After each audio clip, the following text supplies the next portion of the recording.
ಕರ್ನಾಟಕದಾದ್ಯಂತ ಮಳೆ ಮುಂದುವರೆದಿದೆ. ಹೌದು, ಇಂದಿನಿಂದ 5 ದಿನ ಅಂದರೆ ಆಗಸ್ಟ್ 9ರಿಂದ 13ರವರೆಗೆ ಗಾಳಿಯೊಂದಿಗೆ ಭಾರಿ ಮಳೆಯಾಗುವಂತಹ ಸಾಧ್ಯತೆ ಕಂಡುಬಂದಿದೆ ಎಂದು ಭಾರತೀಯ ಹವಾಮಾನ ಇಲಾಖೆ ಮುನ್ಸೂಚನೆ ನೀಡಿದೆ. ಇನ್ನು ಕರಾವಳಿ ಕರ್ನಾಟಕ ಭಾಗದಲ್ಲಿ ಸಾಧಾರಣ ಮಳೆಯಾಗುವ ಸಾಧ್ಯತೆ ಕೂಡ ಇದೆ. ಇನ್ನು ಕೆಲ ಜಿಲ್ಲೆಗಳಲ್ಲಂತೂ ಯೆಲ್ಲೋ ಅಲರ್ಟ್ ಘೋಷಣೆ ಮಾಡಲಾಗಿದೆ. ಇನ್ನು ಬೆಂಗಳೂರಿನಲ್ಲಿ ಕೂಡ ಎಂದಿನಂತೆ ಮೋಡ ಕವಿದ ವಾತಾವರಣವಿದ್ದು ಮಳೆ ಬರುವ ಸಾಧ್ಯತೆ ಕಂಡುಬಂದಿದೆ.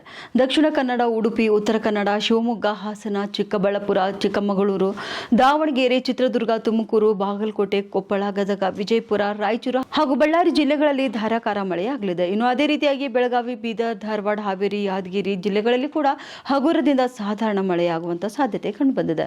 ಇನ್ನು ರಾಜ್ಯದ ಹಲವು ಜಿಲ್ಲೆಗಳಲ್ಲಿ ಮಳೆ ಆಗ್ತಿದ್ದು ಹಳ್ಳ ಕೊಳ್ಳಗಳು ಭೋರ್ಗರೆಯುತ್ತಿದ್ದರೆ ಇನ್ನೊಂದೆಡೆ ಮಳೆ ಹೊಡೆತಕ್ಕೆ ಎಲ್ಲವೂ ಅವಾಂತರಗಳು ಸೃಷ್ಟಿಯಾಗಿವೆ.